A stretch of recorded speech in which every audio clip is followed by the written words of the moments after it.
Buenos días. Ahora Ya sí. puedo. Sí, adelante. Ok, muy bien. Buenos días. Muchas gracias, doctor Pacheco, por esa introducción eh, muy, muy completa. Muchas gracias. Este, y sí, felicitar a la facultad por estos 125 años de, de existencia. Increíble. Recuerdo mis años en la facultad con mucho. Muchos buenos recuerdos de la facultad. Em, Ahora voy a compartir una presentación que había hecho en otro lugar, entonces pido disculpas porque está todo en inglés, pero voy a hablar en español y cualquier palabra o algo que no se entienda me preguntan, pero yo creo que lo que está ahí es lenguaje bastante común en esta área, por lo menos. ¿Se pueden ver la presentación, Gustavo? Sí. Sí, perfectamente. Sí, Ok. sí se ve. Ok. Esta presentación está basada en, más que todo, en varios artículos que hice, que se publicaron a raíz de mi trabajo de tesis en el doctorado en la Universidad de Navarra. Vamos a ver.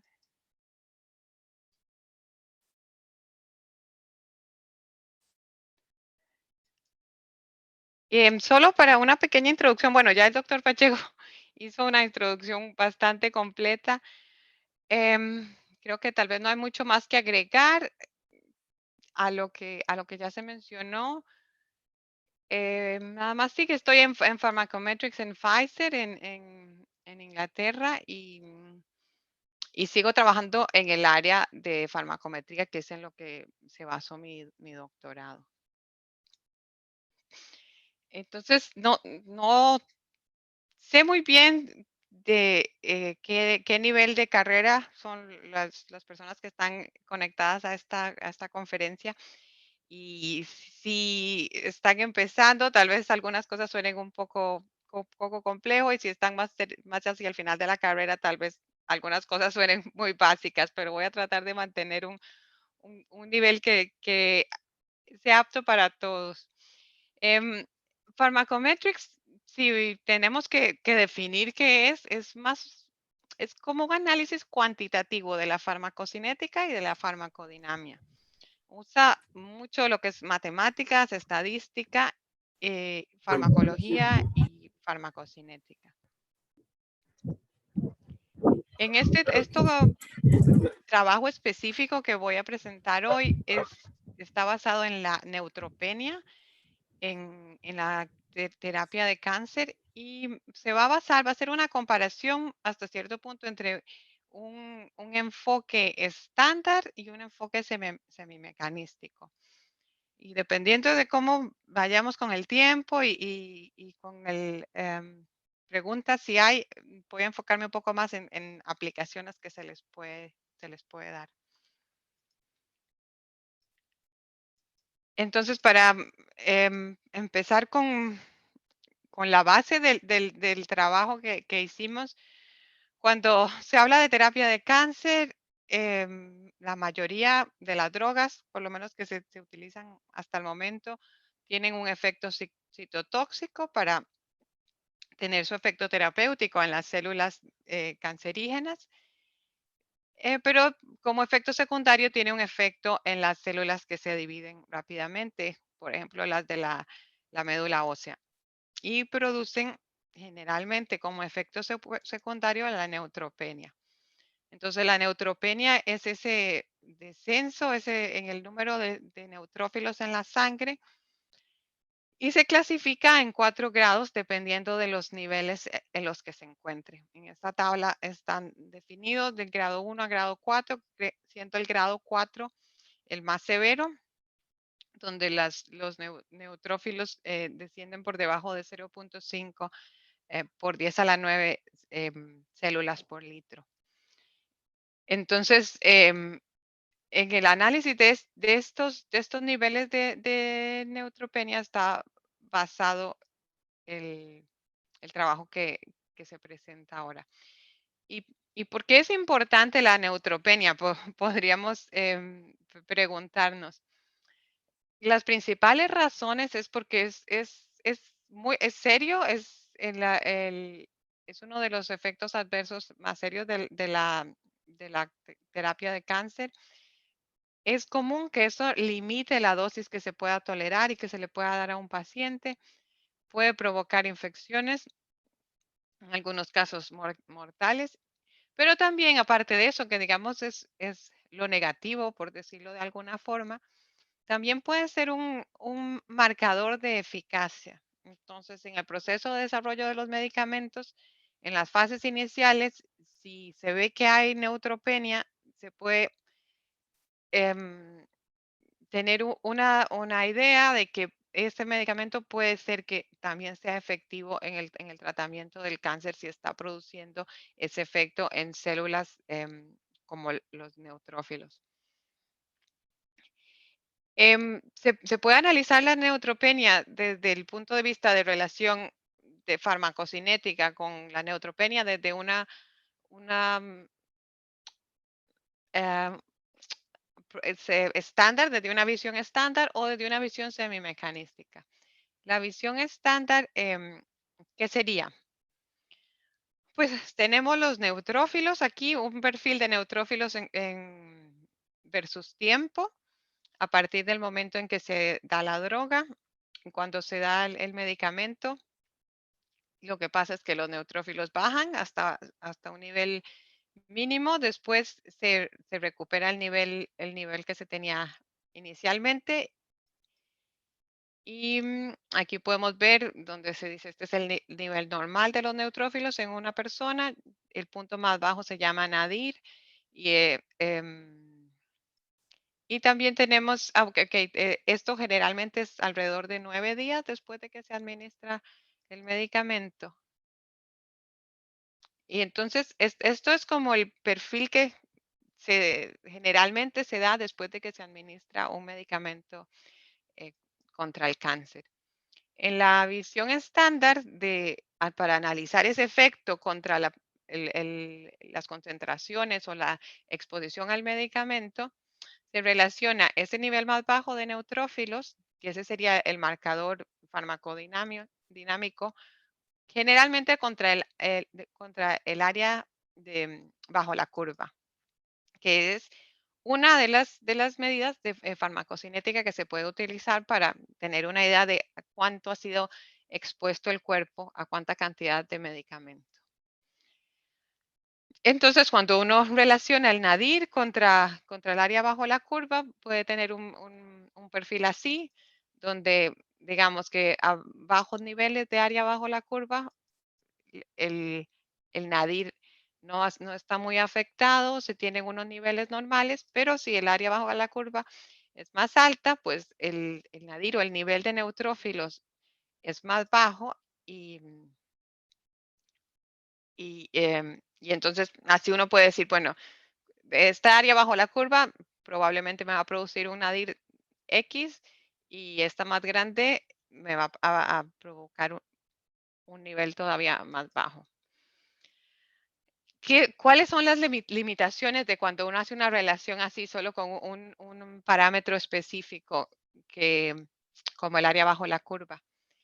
Que no se pueden predecir otras medidas de interés, como por ejemplo cuánto dura el nadir. Puede ser que sea un día, 2 días o más tiempo y eso puede afectar al paciente. Tampoco puede uno predecir cuál va a ser el tiempo para llegar a ese nadir. ¿Van a ser los 9 días que se esperan o es más o es menos? Tampoco el tiempo para recuperarse se puede predecir con eso. O qué tan grande es este rebote que a veces se da en los niveles de neutrófilos.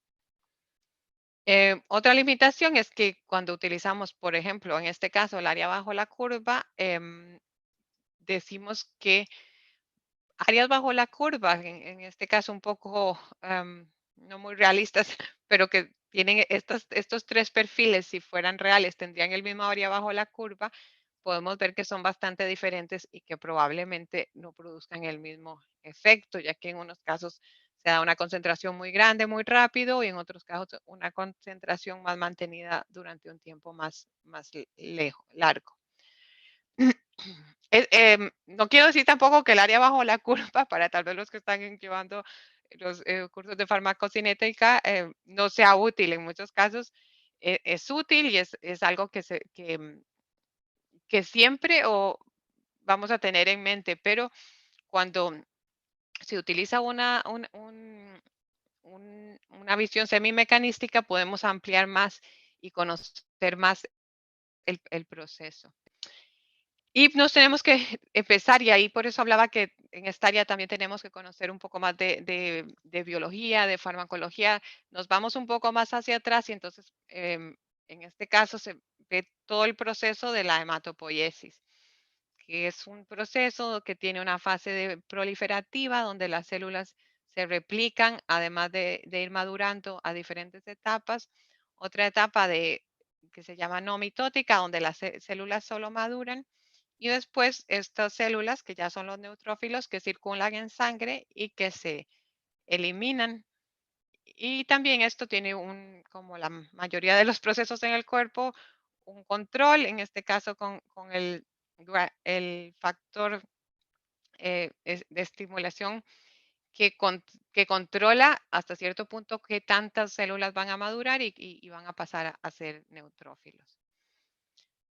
Entonces, desde esta visión de hacer un modelo semimecanístico, se, se parte de que no vamos a hacer un modelo con todos estos compartimentos, pero vamos a hacer algo un poco menos complejo, pero que mantenga la visión mecanística. Entonces, ese proceso se redujo en este caso. Esto es un modelo desarrollado por Friber en el 2003, creo, y se ha utilizado bastante en el desarrollo de medicamentos para cáncer. Y ese proceso que mostré antes se reduce a un sistema de 5 compartimentos que representa la médula ósea en este cuadro que está acá, la sangre acá, y con una serie de ecuaciones y parámetros que no voy a enseñar aquí, pero que se representan en este esquema con unas constantes que, que representan el proceso de ir de un compartimento a otro. Se puede describir este proceso que pasa cuando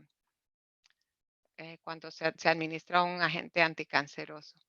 Entonces, aquí están descritos los principales procesos, la regeneración de células aquí, el rebote o el efecto rebote que puede pasar, se describe con este rebound aquí. También el efecto de la droga que está señalado con esta flecha azul, que es en esta parte del modelo donde se, se decidió que se aplicaba mejor. Cuando uno está desarrollando un modelo, puede hacer pruebas y poner el efecto en diferentes partes y ver cuál describe mejor la observación del, de lo que se observa en un estudio clínico. Con ese modelo, el trabajo que se presentó, que se publicó y es al que me refiero ahora, se hicieron varias aplicaciones. Entonces se aplicó este modelo a un medicamento que estaba en investigación en ese momento. Este es el artículo. Y se describió la farmacocinética de este medicamento denominado BI 2536 y también los efectos neutropénicos con este modelo semimecanístico. Ese modelo se utilizó entonces para explorar diferentes dosis que se podían utilizar, la posibilidad de reducir el intervalo, el ciclo entre una administración y otra, y también el nivel de neutropenia que se alcanzaba dependiendo de los niveles iniciales de neutrófilos. Entonces, esas eran preguntas que en ese momento eran importantes de contestar en ese proceso de desarrollo del medicamento y utilizamos este modelo para tratar de contestarlas. Este es un esquema de ese modelo final para esta droga específica. Esto que está en amarillo es como se describió la farmacocinética con un modelo de dos compartimentos periféricos, uno central, del cual la droga se elimina. La droga que está en este compartimento central afecta la proliferación de células aquí y después los neutrófilos que se ven en sangre, que es lo que se mide, la información que se tiene, son los que corresponden a este compartimento acá. Estos son los parámetros finales. No voy a entrar en mucho detalle acá, pero es importante, otra de las características de esta forma de analizar estos datos farmacocinéticos, farmacodinámicos, em, con con el análisis poblacional, em, que también no voy a entrar en mucho detalle ahora, pero donde se utilizan los datos de muchos sujetos y se analizan juntos, es que nos permite estimar la variabilidad. En este caso, aquí tenemos parámetros y su valor y esto que está aquí, que es la variabilidad interindividual, entonces nos indica cuánto cambia ese parámetro de un sujeto a otro. Es un parámetro que se mantiene muy constante a través de los diferentes sujetos o es algo que cambia mucho. Y bueno, esto que está acá, perdón, era el modelo farmacocinético. Estos son los parámetros del modelo farmacodinámico. Am, es importante decir que estos que están acá, y para el caso de esta presentación no es tan importante el valor, pero que son parámetros que llamamos del sistema y que en diferentes estudios con diferentes drogas y que con diferentes dosis más o menos se mantienen similares. Entonces, eso es otra característica que esto se puede aplicar en diferentes circunstancias y más o menos se mantiene igual. Nos da una idea de que es un buen modelo para describir este proceso que no debería ser dependiente de la droga en sí. Lo que sí cambia es este slope que está acá, que se depende de la droga y dependiendo de cada medicamento. em, Varía. Em, para ver qué tan bueno es un modelo, hay una frase que se utiliza en esta área que dice que todos los modelos son malos, pero algunos son útiles. Entonces, lo importante cuando uno hace un modelo es saber qué tan útil va a ser este modelo para contestar mis preguntas. Em, Esto que está aquí, los puntos son observaciones, son datos de pacientes, donde tenemos aquí en el eje X el tiempo, en el Y los niveles de neutrófilos en sangre.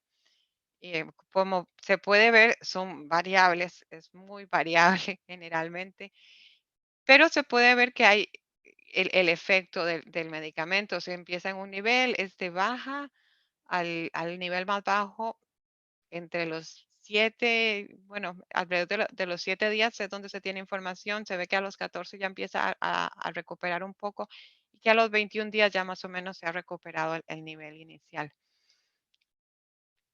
Em, el área en verde es la predicción, es el modelo tiene una predicción con unos niveles de confianza y se espera que más o menos el 90% de las observaciones estén dentro de estos intervalos, que es lo que se ve acá, que es un modelo adecuado para describir estos datos que tenemos. Con el modelo, entonces, ¿qué hacemos? Bueno, tenemos un modelo ya, tenemos parámetros y podemos hacer simulaciones y simular lo que queramos. En este caso, por ejemplo, había interés en, esta tabla está llena de números y tal vez sea un poco compleja. Si voy a pasar al gráfico que creo que es más sencillo, aunque también está lleno de información. ¿Qué interés había? De saber si se podía reducir el ciclo. Esta droga se daba, o se pensaba dar cada 3 semanas, que es lo que está aquí marcado, 21 días. Y entonces hicimos simulaciones para ver cómo se cambiaban los niveles el porcentaje de pacientes que tenían neutropenia grado 4, eso que había mencionado antes, que era el nivel más severo de neutropenia, cómo cambia ese porcentaje de pacientes con neutropenia si el ciclo es de 14 días o de 21 días. Y estos aquí A, B y C corresponde a diferentes tratamientos. A es una dosis en el día 1, B es dosis de 60 en día 1, 2 y 3, y C es día 1 y día 8. Entonces, con diferentes esquemas de cómo se afecta ese porcentaje. Entonces, solo para comparar aquí rápidamente dos esquemas, el A y el C, se puede ver que para el C, si pasamos de 21 días a 14 días, ese porcentaje de pacientes con neutropenia grado 4 incrementa considerablemente. En el esquema A, de 21 a 14 días, si comparamos estos dos grupos de columnas aquí, vemos que no es tan grande el cambio. Entonces, esto da una idea que se podría considerar reducir el ciclo.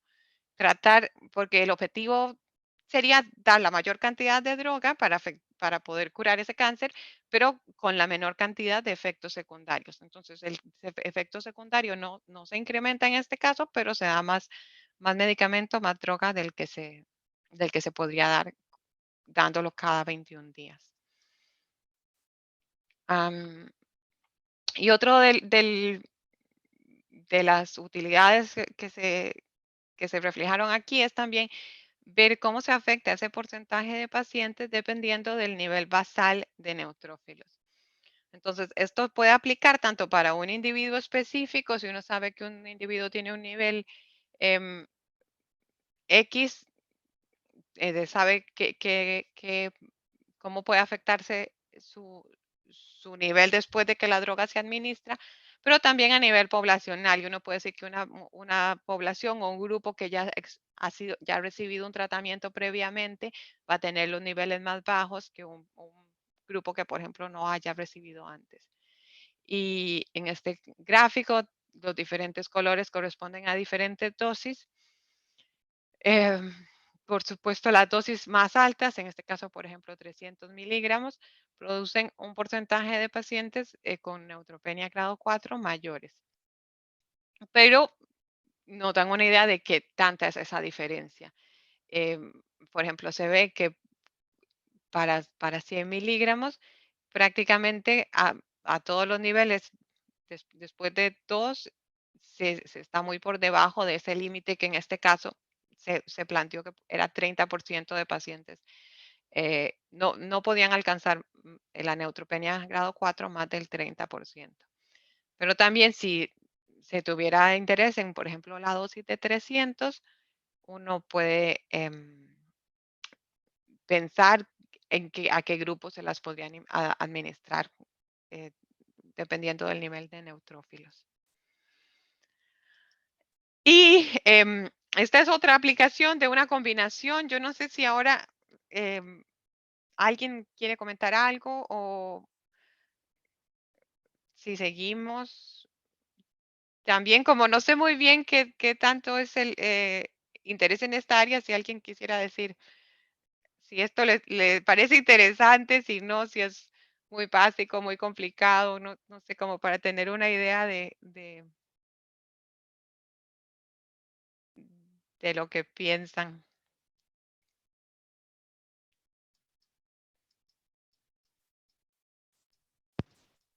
¿no? Creo que no, María Elena. Si alguien Bueno, tiene, Gustavo, al una doctor consulta. Madrigal, claro. Sí. Buenos días, Marianela, un gusto. María Elena o Marianela, bueno, está lo tico, Marianela. Marianela Salotico, exactamente. María Este, Elena. un placer. Una consultita, tal vez ya lo dijiste, pero es que se me fue un toque el No, audio. tranquilo. Era cuál software estás utilizando o cuáles software están utilizando para hacer este tipo de análisis. Y lo otro es sí, a nivel de, obviamente de nosotros, ¿cuál software nos recomendás? O sea, ¿cuáles crees que son más viables? Porque ve, uno puede trabajar con uno que vale millones de dólares, ¿verdad? y ajustarse a uno más real como para empezar a trabajar este tema. Yo sé que mucho tiene que Sí. ver los datos, pero bueno, ahí esas las dos preguntillas rápidas. Ok, no, no, perfecto. No, sí, muy, muy, muy interesante. Yo he usado Non-MEM, que es un acrónimo de Non-Linear Mixed Effect Modeling, y sí, como decís, es caro y hay que comprar una licencia todos los años, sí. Pero sé también de NLMX Mix R, que es uno que está basado en la plataforma, en el programa, ¿cuál es la forma de decirlo? En R, y que ese es gratis y ese se ha estado desarrollando, voy a escribirlo tal vez en el chat, en los últimos años y creo que am, ha evolucionado muy bien. Cada vez escucho de más gente que lo usa. Una consultita, comparando Monolix, nosotros más o menos hemos visto los tres básicos, que es Monolix, NL, Mixar. Tenemos muy buena amistad con uno de los desarrolladores, con el doctor Wenping. Ajá.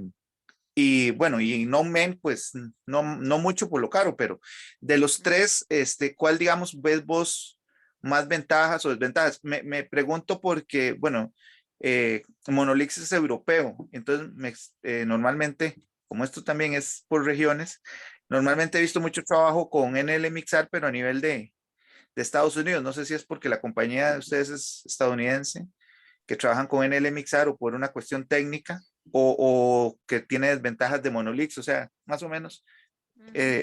por ahí va. Ok, no, sí, muy, muy interesantes. Yo la verdad no veo como mucha diferencia entre un software y otro para desarrollar los modelos. O sea, no he encontrado un caso donde sea, oye, es que si lo hubiera hecho en Monolix me hubiera salido diferente o me hubiera salido mejor o lo hubiera podido hacer o si hubiera utilizado. Más que todo, es el precio y poder utilizarlo. Yo si en este momento, por ejemplo, estuviera en una universidad empezando un grupo o algo así, me utilizaría en el Mixar porque es gratis y a lo que he escuchado está siendo desarrollado muy bien en un grupo bastante, como decir, de uno de los developers.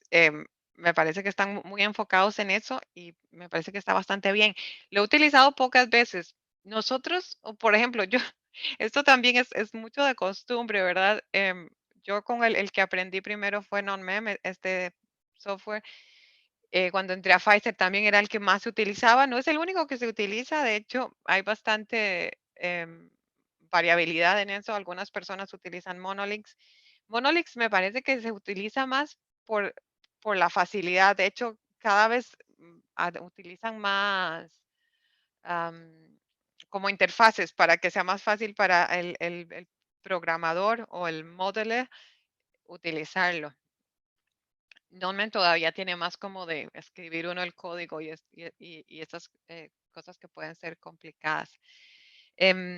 Sí, no sé si te contesto, pero si tuviera que escoger uno, así empezando de cero, tal vez sería en el Mixar. Y si no, Norman, pues, porque es el que conozco, pero creo que en sí no hay gran diferencia. De hecho, dependiendo del modelo que uno tenga, hasta hay plataformas en el mismo R que uno puede escribir o que alguna gente ha escrito y que se pueda analizar. em, pero, pero eso es lo que pienso. Sí, una barrera que hemos tenido nosotros, bueno, me imagino que usted tal vez al inicio no, bueno, ya ahora no, pero tal vez al inicio, era la programación con R. ¿Qué nivel de R tiene que tener uno como para ya empezar a trabajar en un men así más tranquilo, digamos? ¿Qué módulos nos recomendás? Porque como R es tan amplio, como a enfocarnos hacia, obviamente el curso básico de programación, pero después de ahí, hacia dónde enfocarnos en R o bueno, lo que normalmente usamos aquí en Costa Rica, Visión R o R Vision, creo que se llama. Pero no sé si hay alguna otra herramienta que se pueda adaptar. Eso pensando, digamos, en esta plataforma de NONMEN, que tiene la ventaja de que sí, que es bastante compatible incluso con un poquito con NL Mixar. Lo que cambia es, creo, algunas cosas de estética, pero se basan casi que en lo mismo. Ahí sí cambia un poco con Monolix, que es más, creo que la programación es un poco diferente, pero con R, como cuál profundidad habría que tener. Eso principalmente no tanto para nosotros, bueno, esa ha sido la barrera de nosotros. Yo todavía sigue siendo mi barrera, ahí voy avanzando, porque entre más viejo se hace uno, más cuesta. Pero para las nuevas generaciones, como para que lo vayan evaluando, ¿verdad? Y es una cosa de las optativas que yo algún día quisiera tener aquí en la facultad, que es R, que ahora uno lo visualiza más, ya más general, porque no solo sirve para farmacia, farmacocinética, sino para otras herramientas, pero digamos que tal vez de la experiencia tuya.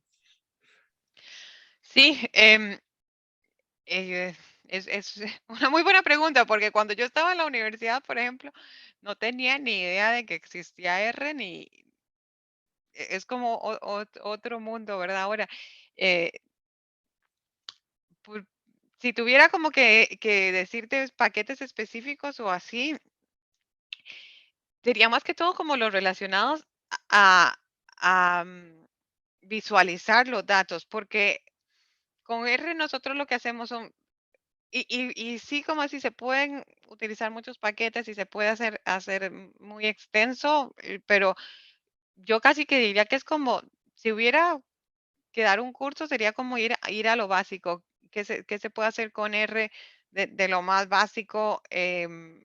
Los cálculos estadísticos, empezar con lo más básico, una media, una desviación estándar, tal vez empezar de ahí, cómo visualizar datos, cómo hacer gráficos, porque es interesante eso que muchas veces lo más importante es cómo se visualizan los datos y tratar de ver esos datos de diferentes formas, ver, separarlos por las variables que uno eventualmente estaría interesado.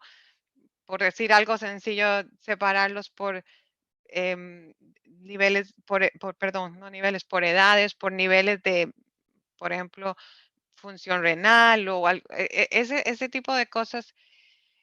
Es algo que es interesante porque es básico, pero eso siempre se sigue utilizando, poder escribir un código que te permita visualizar esos datos que tenés y hay muchos datos que se pueden conseguir de diferentes formas.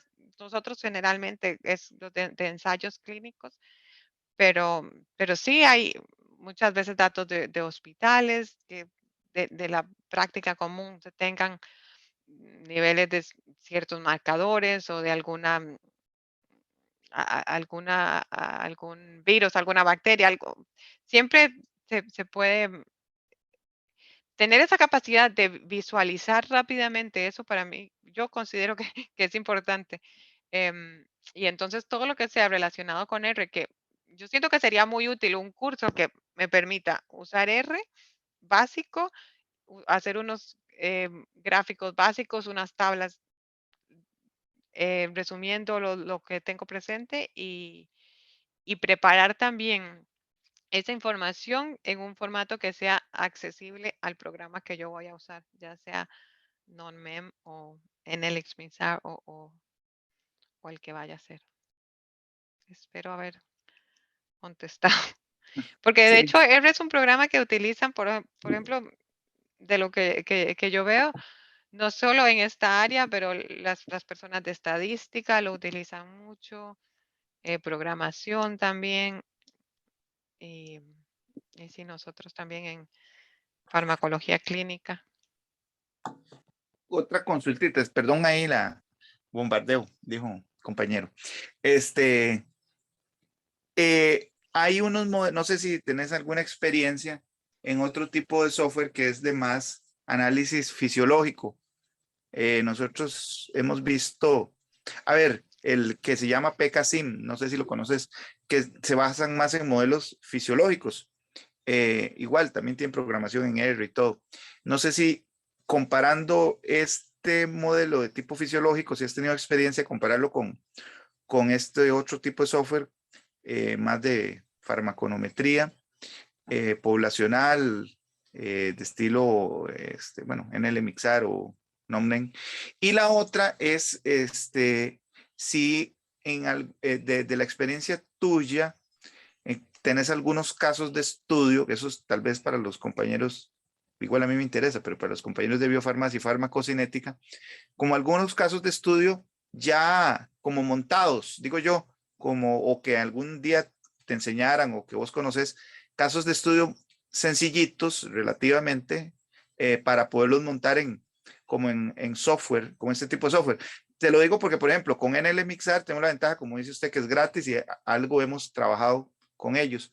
Y también con Monolix, que por lo menos para academia es gratis. Entonces, como esos casos de estudio, como para montarlos en alguna práctica o algo así. Esas, digamos, esas dos consultas.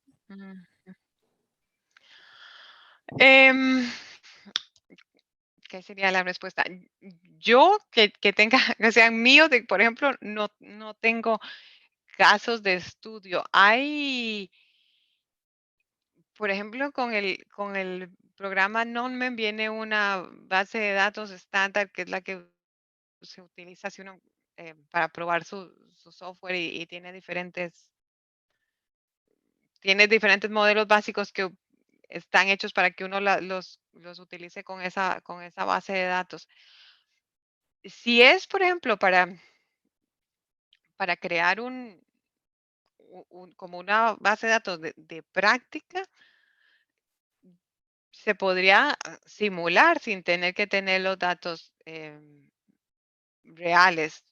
No sé si me explico. Por ejemplo, si quisieras analizar un modelo em, de un artículo de la literatura con un modelo específico, uno podría simular ciertos datos y entonces empezás como de atrás. Yo tengo el modelo, uso el modelo para simularlos y después otra vez vuelvo a empezar y con ese modelo, con esos datos que ha simulado, por ejemplo, se los puede facilitar a los estudiantes para que ellos hagan lo que tengan que hacer. O empezar, por ejemplo, por graficar los datos, qué observaciones pueden hacer de ahí y de ahí ir desarrollando un modelo. Em, y después con la comparación con PKSIM hay diferentes softwares también de esos. Yo diría que tienen diferentes utilidades, por decirlo así. Cuando se está tal vez en las primeras fases de desarrollo, cuando no se tiene mucha información, muchos datos, hay más como teorías de cuál es la biología, cuál es la farmacología, esos modelos más complejos donde tratan de describir todos los pequeños procesos, muchas veces hasta intracelulares, cómo se afectan todos los diferentes procesos al afectar un proceso específico, ya sea con un medicamento o con una intervención. Los he visto, no los he utilizado personalmente, pero he visto cómo se utilizan en estas fases más iniciales. Cuando ya son datos clínicos, muchas veces ya no hay tanto interés en conocer todo el proceso tan en detalle que puede pasar en el cuerpo o en la célula sino más como poder contestar a grandes preguntas. Entonces, muchas veces hasta, por eso yo creo que cada vez depende como de cada vez en qué proceso y qué pregunta quiero contestar. Por ejemplo, este mismo ejemplo que yo estaba presentando de la neutropenia, si uno quisiera, podría ser el modelo más complejo, ponerle más compartimentos, porque de conocimiento hay, se saben que que no es un compartimento de proliferación, no es solo un tipo de célula que está proliferando, se saben que es más, pero muchas veces no se gana tanto al hacer el modelo más complejo para la respuesta que estoy buscando.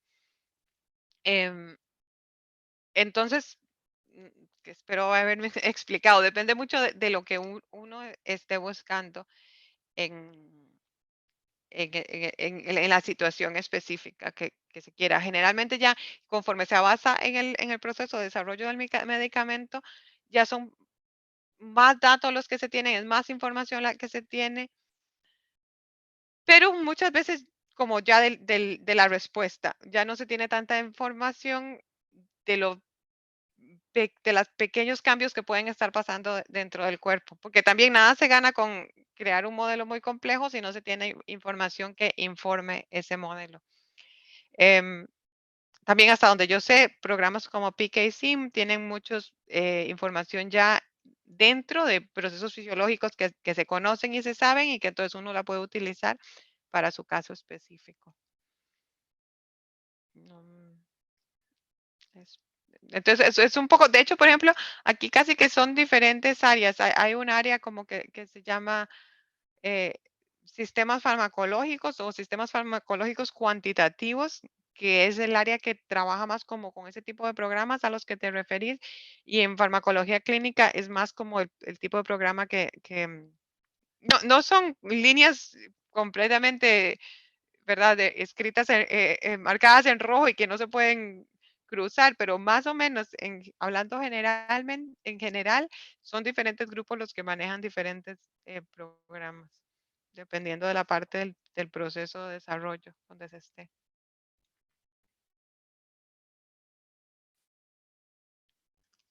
Muchas gracias. No, perfecto. Bueno, no, con gusto. Y no, y es interesante si hay, yo la verdad, hasta ahora que me puse en contacto a principios de este año, no tenía muy claro qué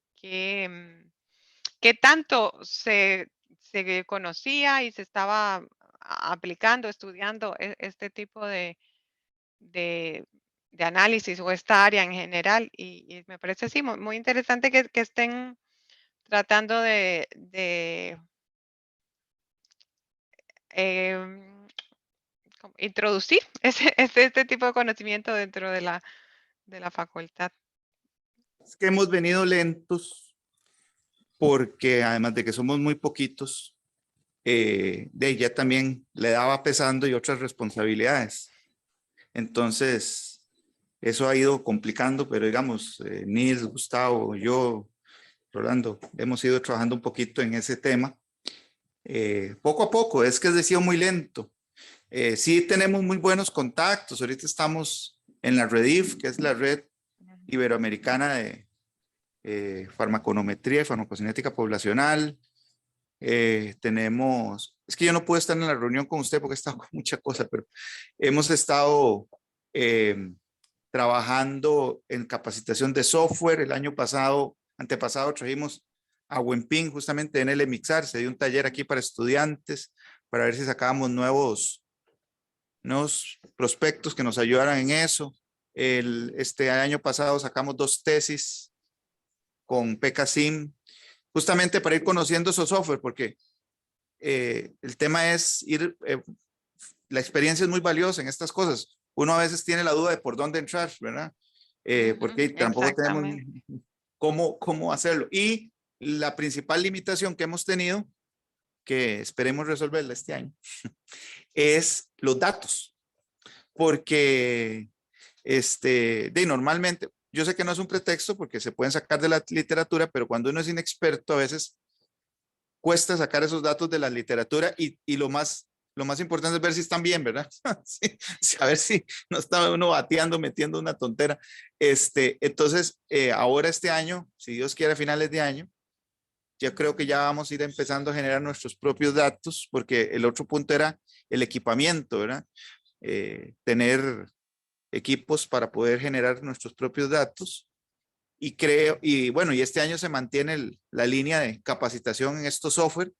Como le digo, hemos ido trabajando, en el que estamos más flojitos es en NoMen, por el mismo costo, ¿verdad? Mm, Ahí ha trabajado un poco, Nils sí ha estado, pero digamos, nosotros, por lo menos de mi parte, lo que le da un poquito es en el Mixar y ahora con Monolix, que sí, ahí hemos tratado también de ir aprendiendo un poco, que es más sencillo. Entonces también hay que pensar en la parte académica, que es para nosotros más sencillo y además que es gratuito a nivel académico. Entonces, eso es lo que hemos ido avanzando, pero conforme se van agregando nuevas generaciones, yo la idea es ir fomentando que ellos ya vengan con ese chip, como los que vienen con el teléfono ya incluido. Bueno, es lo mismo, que ya vengan Exactamente. con el software incluido, porque el costo, la curva de aprendizaje para nosotros ha sido de por lo menos de 5 años y se atrasó mucho con la pandemia, porque con la pandemia, a pesar de que lo virtual se potenció, las responsabilidades se nos triplicaron. Entonces, nos dio menos tiempo para estas cosas. Pero bueno, aquí vamos. Gracias. Sí, no, no, no, con mucho gusto. Bueno, quedan 9 minutos. No sé si rápidamente comento esto o otra, ahora que hablabas de los datos, me acordé de no sé si todavía se hace, de un laboratorio que se hacía en biofarmacia, de que se recogía la orina después de haber tomado, ¿qué era? Aspirina o algo así, y lo analizábamos después en el laboratorio. No es cierto, no se hace todavía, o estoy recordando mal, porque hasta ese tipo de datos se podrían utilizar luego. En aquel entonces yo creo que em, lo utilizábamos luego para hacer algunos cálculos de farmacocinética, me parece, pero sí, sí, sí, hasta de los mismos laboratorios o de estudios de animales también se pueden utilizar algunos datos, si fuera el caso. Otra opción, no sé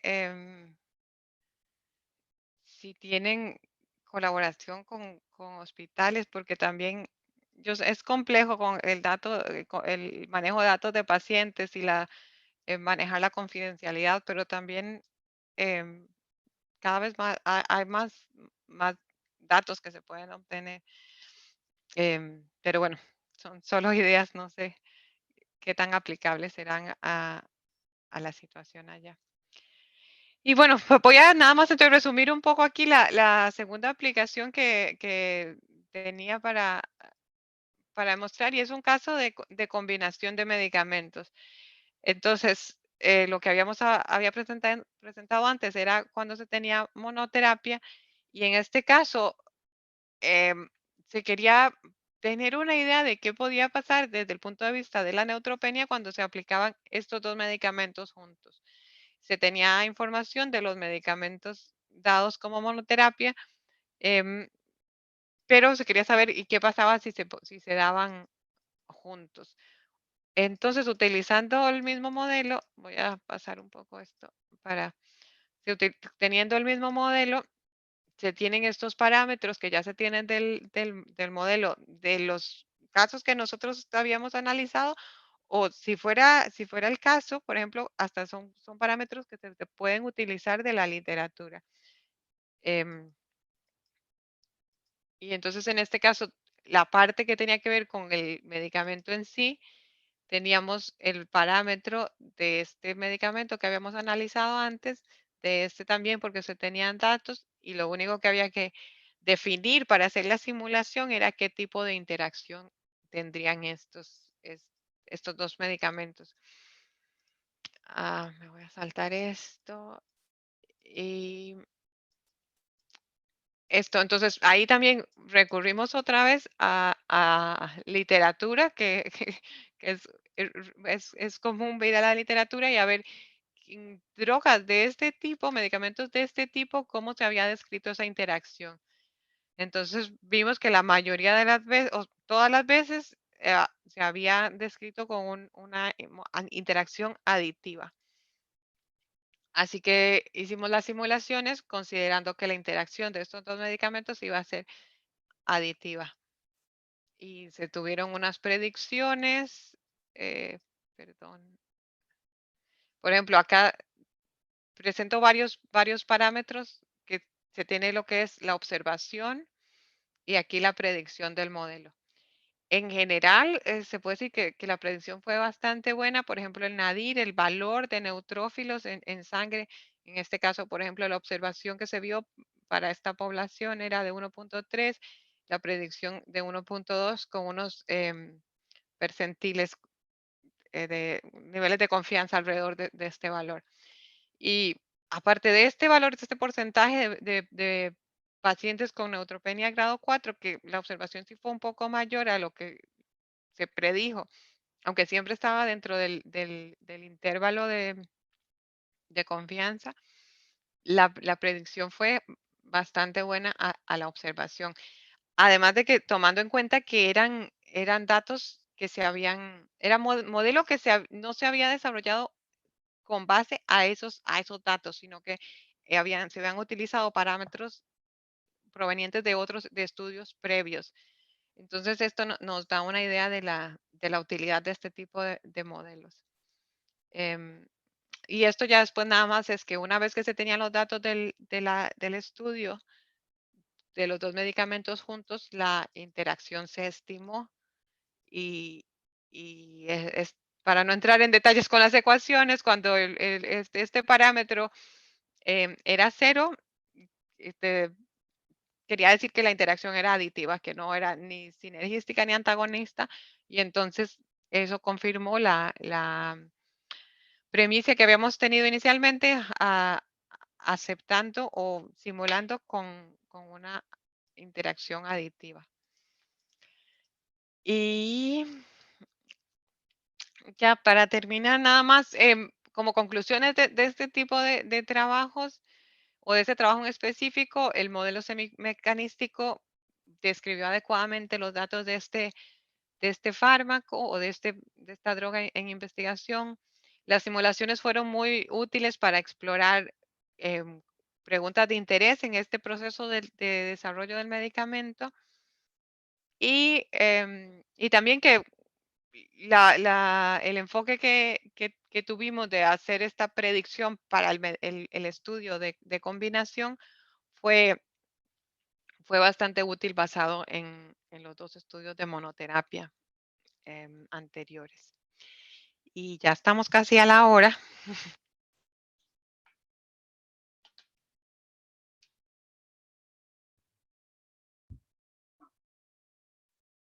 Bueno, yo quiero agradecerle a María Elena por esta excelente presentación de esta investigación. Creo que ha sido muy provechosa para todos los que la hemos escuchado. Agradecerle también al doctor Gustavo Carazo por haber hecho el contacto con María Elena para tenerla el día de hoy en esta conferencia. Y por supuesto agradecer a todo el público que nos ha acompañado en esta mañana. Gustavo, no sé si hay algo adicional que quisieras agregar, o bien del público que quisiera alguien hacer una pregunta de último momento. Sí, el doctor Fallas levantó la mano, si gusta, doctor Fallas. Sí, claro, adelante.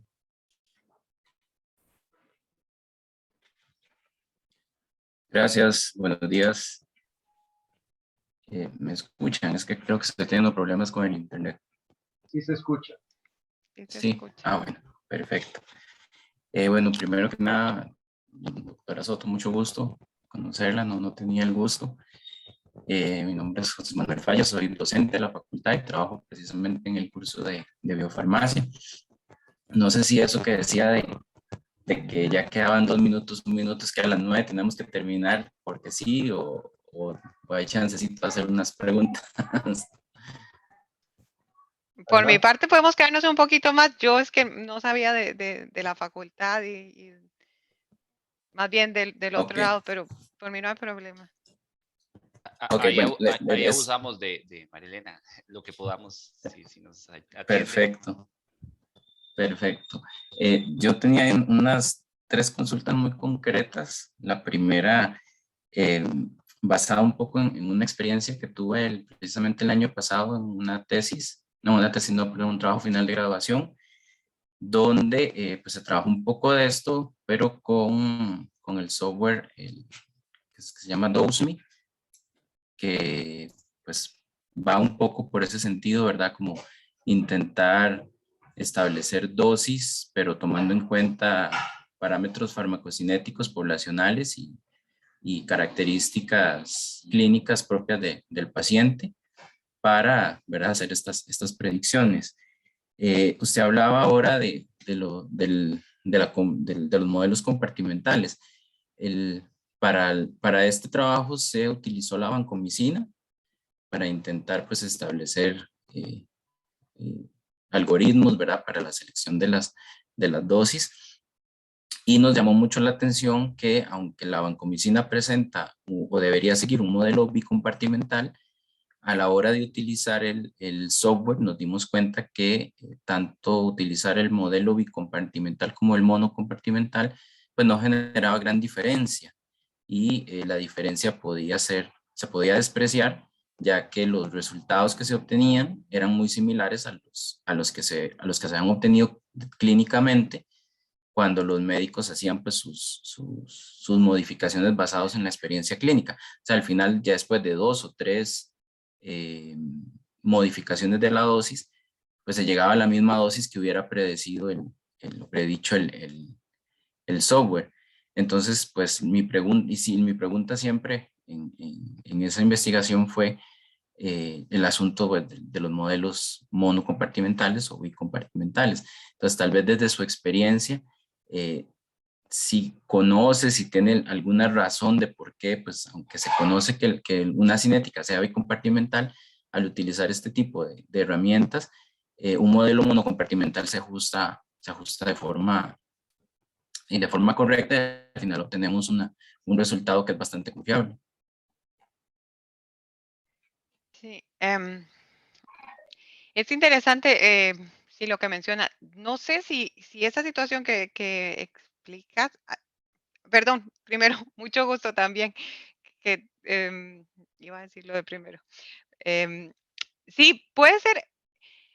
Yo cuando se presenta alguna situación así como que alguien dice, pero es que este debería ser de 2 compartimentos, pero un compartimento parece que está suficientemente bien. O yo lo que pienso es que al final de cuentas son representaciones, ¿verdad? En realidad no, ¿verdad? En el cuerpo no tenemos un compartimento y que esta droga se utiliza solo uno y esta está en dos. Sabemos que es mucho más complejo y que solo es un modelo que nos ayuda a describir los datos que tenemos. No sé este caso específico, este programa que menciona, no lo conozco, pero no sé si es si con unos datos específicos de una situación específica,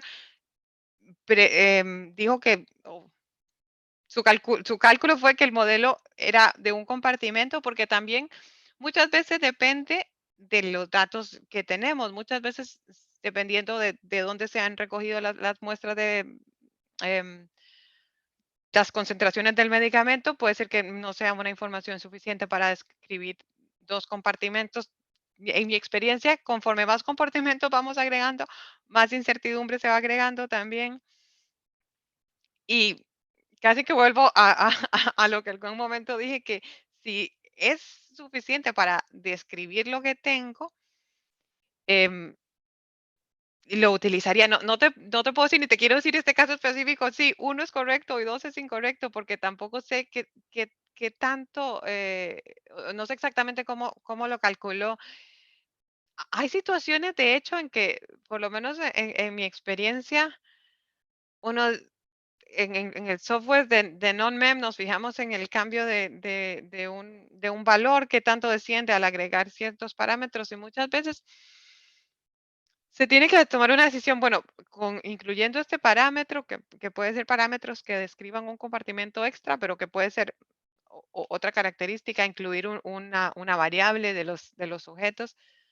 Se gana en complejidad, se pierde en parsimonia. Va a ser un modelo que tal vez tarde más, que el modelo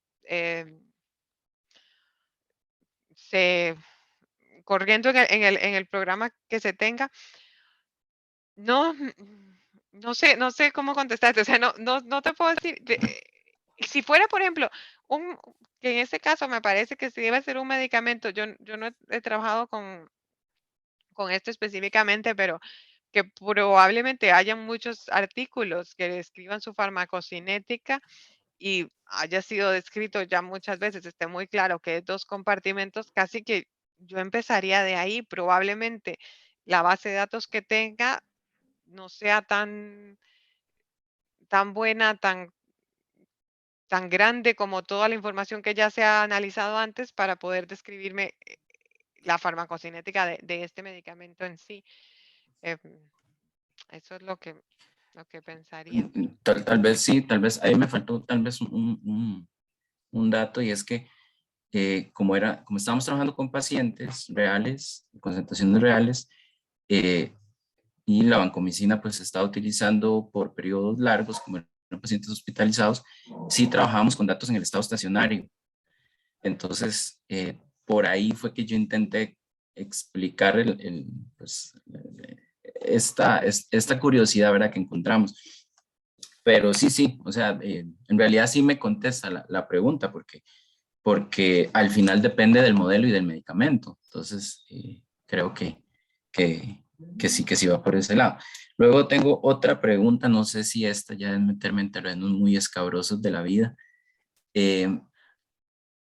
Es la aplicación de este tipo de técnicas a productos biotecnológicos, donde la historia es otra y el cuento es otro, y la farmacocinética ya no es la farmacocinética que aprendimos, sino que es otra cosa completamente diferente. ¿Ha tenido alguna experiencia o conoce algo que hable pues de una experiencia, ¿verdad?, de este tipo de análisis a los productos biotecnológicos, que pues, son bastante complejos en este sentido? Sí, no, específicamente yo no he trabajado en biotecnológicos. Em, a pesar de que la farmacocinética sí no sigue lo que tradicionalmente hemos estudiado, yo creo que para aplicar los modelos semimecanísticos partimos más o menos de la misma base. Entonces, empezar un poco yendo a la literatura, hay algún producto similar que ya haya sido analizado, que se haya escrito, si se está empezando completamente de cero, que se sabe de los estudios in vitro, de los estudios preclínicos, cómo se distribuye, y empezar de ahí a esbozar estructuras, ideas, pues más o menos, siguiendo la misma idea, lo que tengo o lo que quiero hacer es poder describir lo mejor que yo pueda un proceso que está pasando y cómo es la mejor forma de hacerlo. Es, Y pero ya, sí, pues, experiencia. es complejo, es complejo. Es que precisamente este semestre estoy con un grupo de biotecnología que se quiere estudiar esta parte de la farmacometría en productos biotecnológicos, y sí es algo completamente novedoso. Incluso estamos como empezando a ver qué encontramos. Entonces, por eso le consultaba si tenía alguna experiencia. Y ya por último, pues nada más tal vez como un aporte, qué perspectivas o qué oportunidades desde el punto de vista profesional para nuestros estudiantes, pues vería usted en la aplicación de esta nueva área, ¿verdad?, que es tan útil al final, porque la parte de monitorización clínica creo que es una de las aplicaciones más importantes, pero qué perspectivas o qué oportunidades podría mencionar, tal vez aquí dentro del contexto costarricense, dentro de nuestra realidad, de lo que usted sepa. Y de antemano, pues muchas gracias por las respuestas. Mucho gusto. Es un área que yo considero que todavía está en crecimiento. Casi que no sé, hay una demanda más grande que oferta, por lo menos de lo que yo veo en la industria farmacéutica. Y yo creo que es que estamos en este punto donde, de hecho, en diferentes áreas de la vida hay hay gran cantidad de datos, de información y casi que lo que necesitamos es qué podemos concluir de esto, de todo esto que hay, que tenemos, qué concluimos, cómo lo utilizamos para poder llegar más informados a la siguiente fase, al siguiente ya fase del desarrollo de un medicamento específico o hasta llevándolo a la individualización del paciente que también como mencionabas. Sí, bueno, en Costa Rica yo creo que, o digamos, me parece que sería una gran oportunidad si, me imagino que también en otras áreas hay interés, pero si se pudiera crecer un poco más en esta área dentro de la facultad, creo que es muy importante también para tal vez no pensar en la industria farmacéutica solo, en los mismos hospitales, en las universidades. Aquí yo veo que hay mucho interés en analizar datos, de la forma en que lo hacemos nosotros. De hecho, ahora que hablabas también de la crisis del COVID y todo lo que ha traído la pandemia, a mí me llamaba la atención cuando empezó la pandemia, como en las noticias salían hablando de los modelos y que el modelo X, su predicción era de que el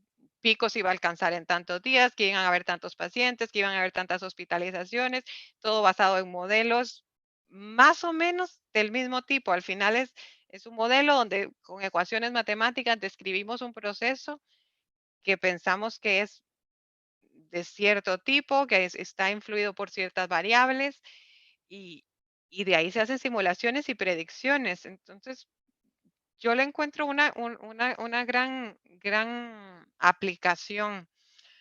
em, es casi como, por supuesto hay que tener todo ese conocimiento de base de la biología, de la farmacología, de cómo trabaja el medicamento, pero al final es como tratar de poner eso en un modelo, escribirlo en ecuaciones y después con esa